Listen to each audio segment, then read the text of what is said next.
of Innovation and Business at Unifrax. Joe has been the driving force behind breakthrough advances in technology platforms that were developed at Unifrax to service key growth markets. Joe is passionate about the intersection of strategy and innovation and in mobilizing the entire organization to become part of the innovation process through crowdsourcing. Ladies and gentlemen, please join me in welcoming JoeFernando. Welcome, Joe. Good to see you again. Thank you. All right, I think the clicker's on the Great, thank you, podium. Paul.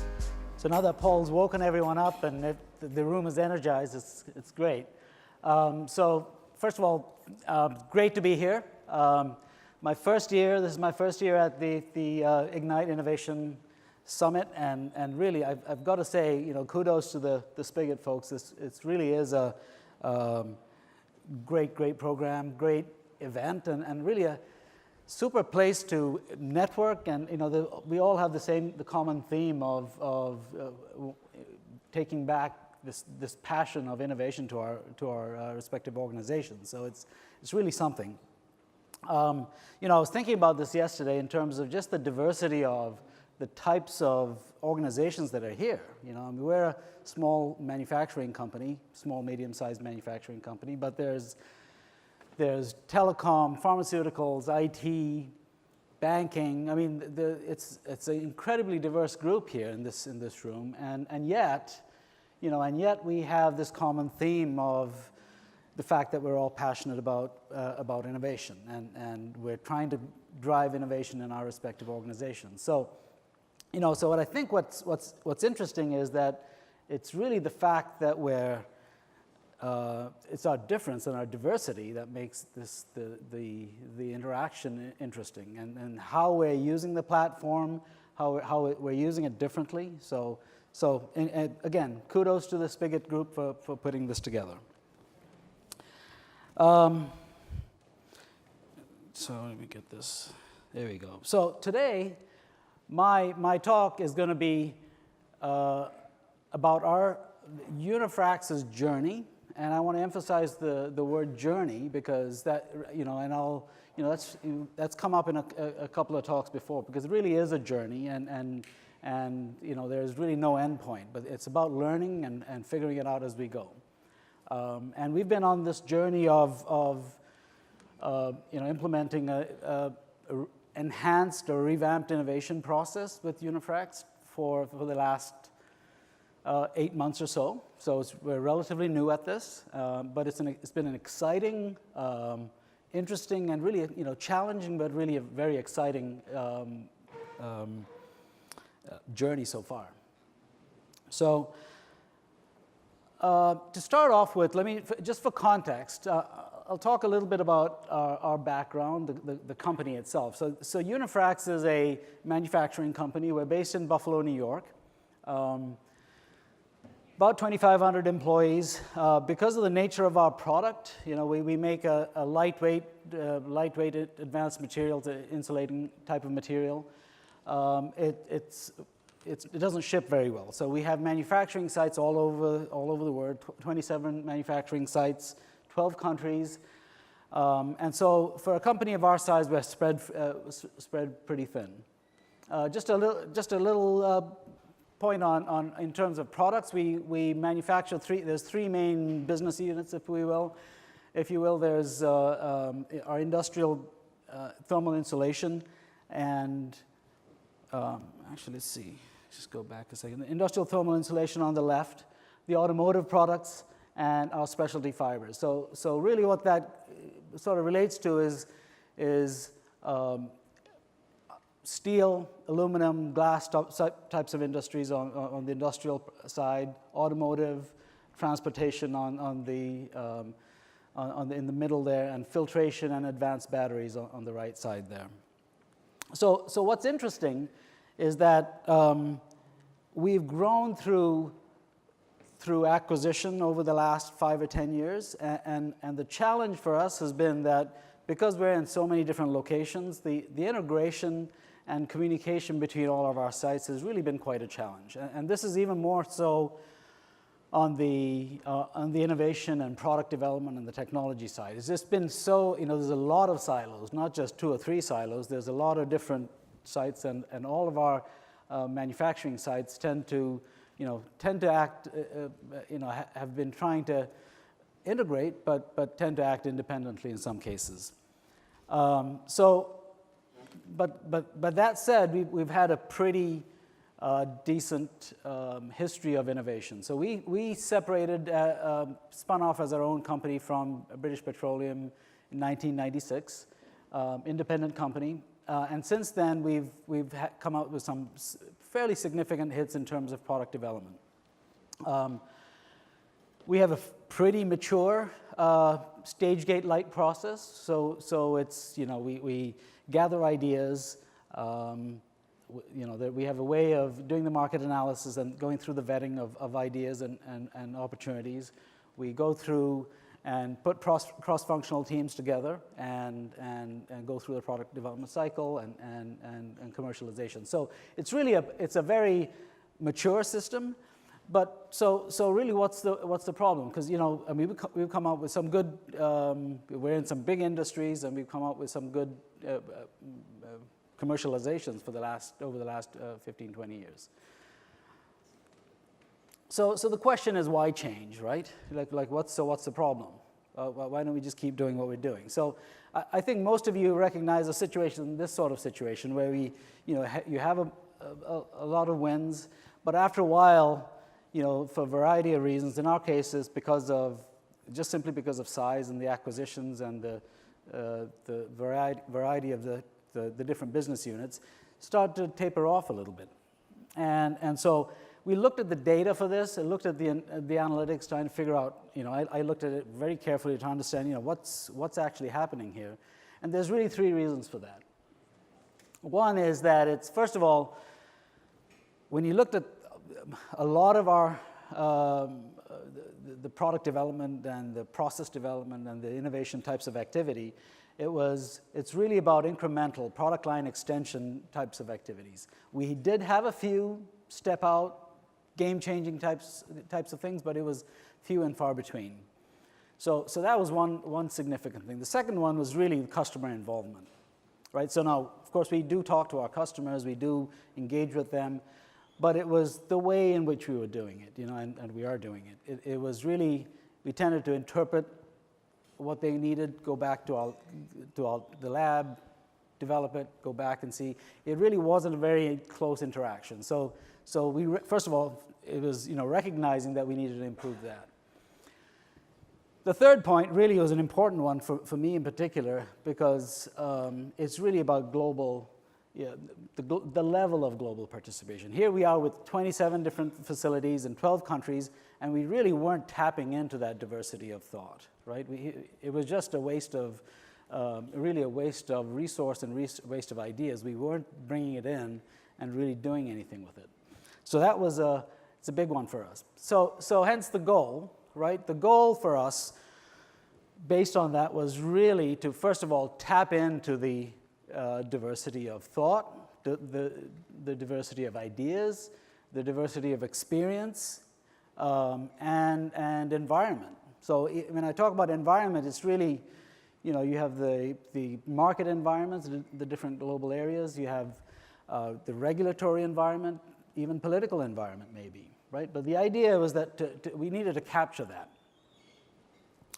On the other side of it is the just really communication, collaboration, and being able to transfer knowledge from one site to another, as opposed to being insular and insulated.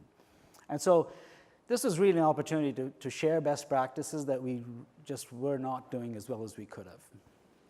So central to all of this, and we've talked about, the word culture has come up many times today and yesterday during the workshops, and really central to all of this is instilling a cultural change, instilling a shift in thinking, if you will, and that takes some time, right? So, the first word I told you that was a word to think about is the journey, and the second one is culture. So at the end of the day here, our goal was to enhance our innovation process, and us being new at this, we're sort of going through this and figuring it out. So one of the first things we did, because of, as with any organization, there's all kinds of things going on. You know, there's, in our case, we had cost reduction programs, we had reorganizations in some of our operation sites, we had safety programs and procurement initiatives, and as with any organization, I'm sure there's all kinds of things going on. So we needed to break through that a little bit just to kind of get the attention of the organization. So that was step one, is get the attention of the organization. And so the first thing we did was really an internal branding initiative, you know, creating a buzz. And that was, it was incredibly successful. And it was actually an intern that we hired in for the summer from the University of Buffalo that helped identify some of the graphics and ways to do this. And what we did was it was email communications, lunch meetings, breakfast socials, and even working it into existing meetings. And that was an important one. Working it into Monday morning operations meeting and spending 5 minutes, you know, and of course I couldn't do this all myself. We had to kind of communicate out to our plants and the plant managers and the safety leaders and so on, and really divvying up that task of getting the message out there. So this was incredibly successful, and it got the attention of the organization in general. So the way we started was in June of 2016. We started off with a very narrow, now in hindsight, a very narrow very technical challenge. And what we found out was, you know what, this was good, but it was just too narrow. We just didn't engage the entire organization. And so learning from that, we sort of said, okay, we're going to very intentionally try and get as much engagement, as much involvement with the broader organization, not just the technical and the process guys. So we had, it ranged from a strategic challenge with a number of the commercial and the marketing and sales folks. We had one which was just the HR, the human resources folks on training, and that was what the Unifrax University is about. And that was with the global HR, human resources people and all the associated groups. We also had a customer service one, again, a very non-technical topic, but it did include the broader team. And then a very interesting one was the one that we did on core values. So as of January of this year, we have a new CEO and a number of new leaders in the group, and it was an opportunity for the company in general to do some introspection and go through go through strategic planning, vision, values, and so on. So what better way to do this than use a global platform to pull in ideas from the global organization. So what we did was we focused on core values, and there was really no right or wrong answer, but what this did was it engaged the entire organization, and it was put out by the CEO. So it was tremendous in terms of just response.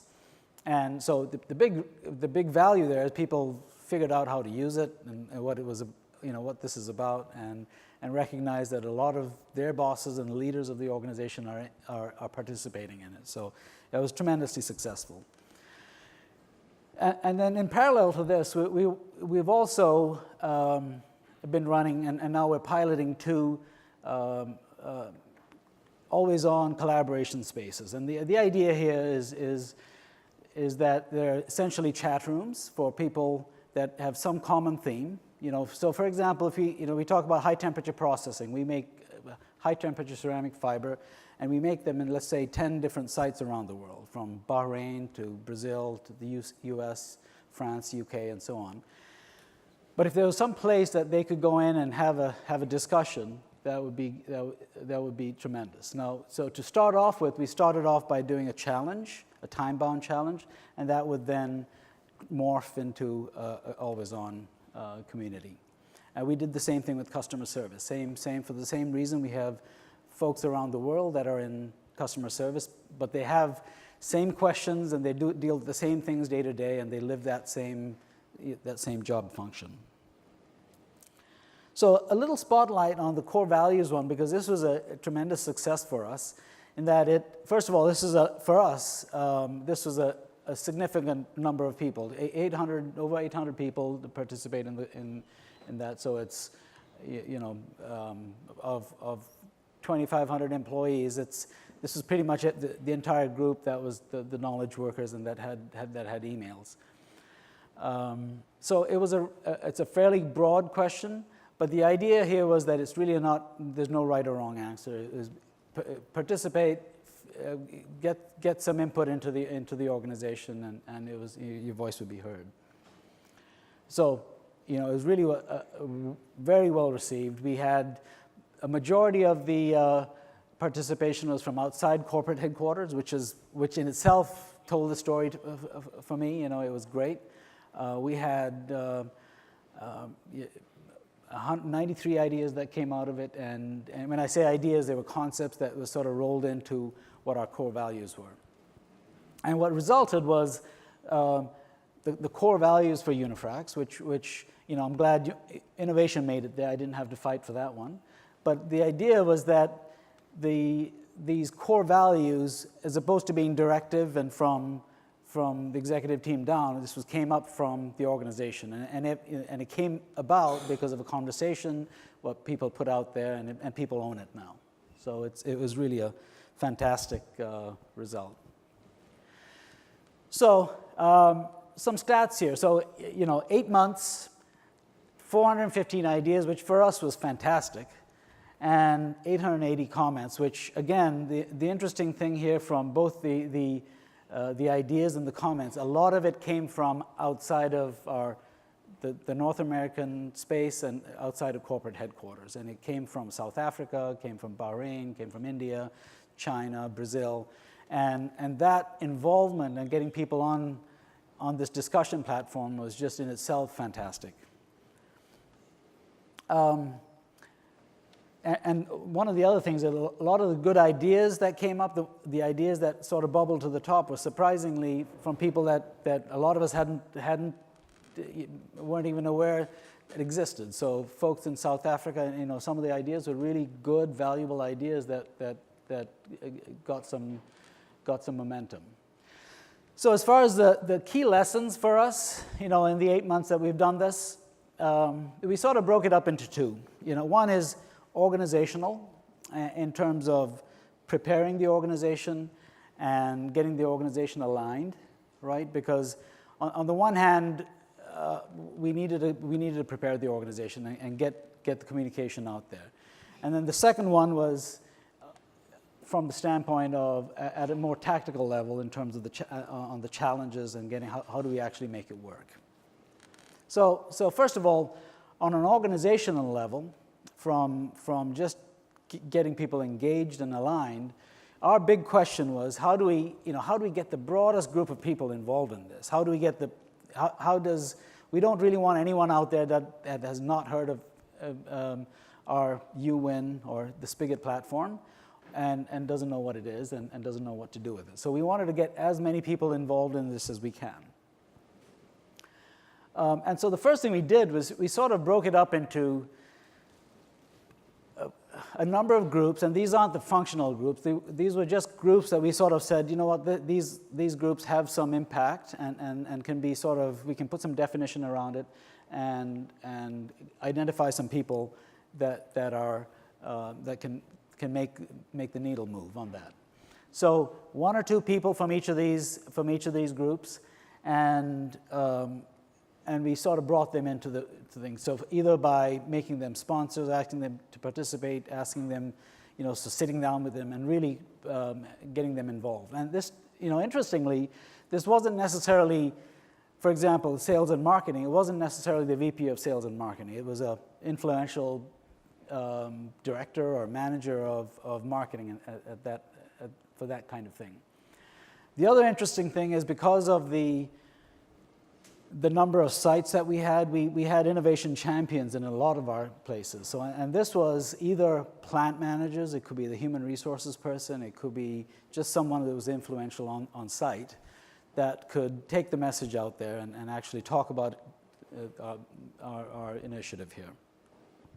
And so in doing this, in setting up the challenges, one of the interesting things we did was the cross-functional teams, we made sure they were in fact cross-functional. So if we're talking about the example would be in the sales and marketing side, we put a customer service challenge together, and that included logistics, the shipping guys, it's application engineering. So that really included a lot of people from a variety of groups.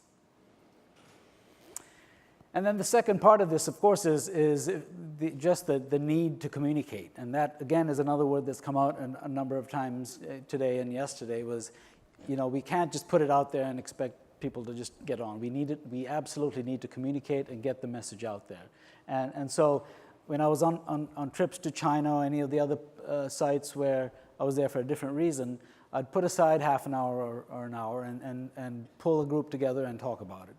And interestingly, and you guys, I'm sure seen it, you can track the response directly. I make a presentation, I talk about it, and sure enough, the next day there's this peak in participation. So you really have to do that so that people get comfortable with the process and with the platform and what it's all about.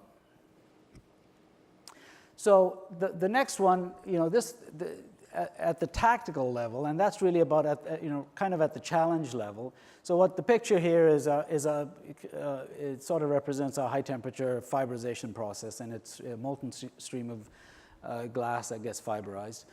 But what's interesting here is that if you think about all of our different sites, there's, say, a handful of different sites around the world, and at least initially our feeling was that we needed to tailor the challenges so that people kind of felt connected to the challenge. They felt like they had something to offer and contribute and converse about.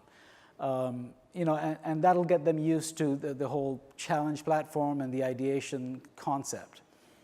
So initially, at least, our thought was it seems to make sense if we keep it a little bit close to home in terms of the type of question. And it's really more about getting some ideas, sharing between sites. Again, that was very successful. So for us, the next steps in this is, first of all, we have to keep the energy up. What I've recognized is that the biggest challenge for me is just continue to maintain that energy of ideation and kind of continue with the challenges. The second thing really is the virtual collaboration. We absolutely want to use this whole concept of always on concepts just to be able to get people on into a common platform in that chat room type of environment. And then the other one is the voice of customer. We can't do this internally. We absolutely have to involve the customer and the voice of customer into this, and that's over the next year, and we're going to try and incorporate that. So that's our journey. Questions? Thank you very much.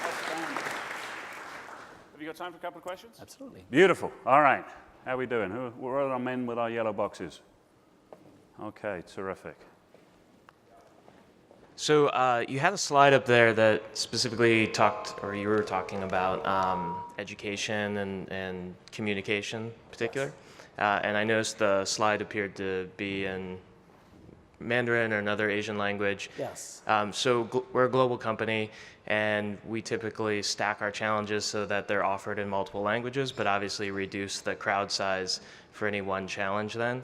So I'm just curious your experience and if you run into any HR and sometimes legal requirement challenges with languages when you're dealing with a global approach. Yeah, and that's a great question because language has been a challenge. Some of the feedback that I received was that we would have gotten more participation if the language was if there was some language capability, but that creates problems also, right? So what we did, we kept it with English for now. Now what we've also said is that if you feel compelled that you absolutely feel more comfortable putting it in Portuguese or in French or in German, go right ahead and we'll figure it out at the back end, right? So we're small enough that we can do that.